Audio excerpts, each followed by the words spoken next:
Let's move on to delivery. Women's health is the issue of probably the decade, because women are the decision makers.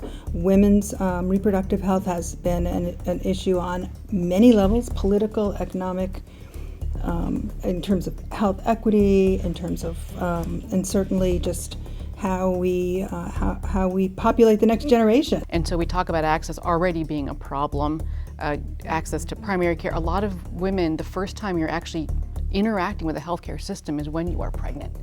And if providers in certain geographies don't feel comfortable practicing the care that they think is right and are moving out of those communities, or there's more limitations on what services that you can receive, I think it has a broader implication on health overall. And so that's why I would actually put the 5 seed higher than the retail health. Let's see what we got. Red, black. I would get fired if I didn't do this. All right.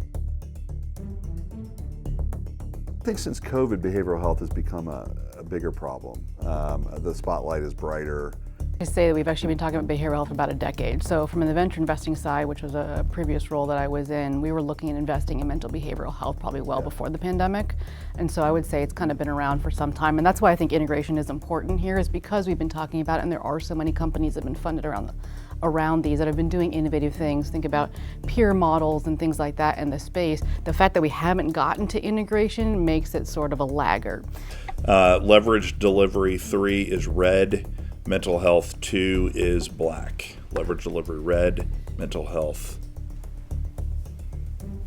I don't know in the end that we have probably a bigger healthcare crisis right now than the way mental health works. So I'm going with mental health on this one.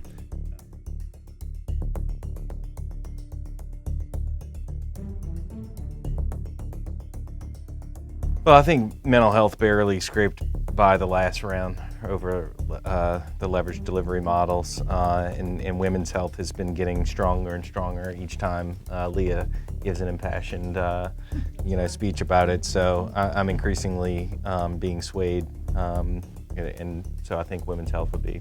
So I do think this is the one team that rides the wave of the election reality of this year, right? And I think that, for me, being in DC, and because I do believe that politics is unfortunately inextricably, kind of interconnected to healthcare, this is the team that benefits from that from the tournament perspective. I'm not sure it's going to be a positive dialogue always, but there's no doubt it's going to be on page 1 above the fold. So for me, and I do agree, you've done a great job of almost enlightening me into how big of a deal this is likely going to be this year. So I'm throwing my support behind women's health. Women's health red, mental health black.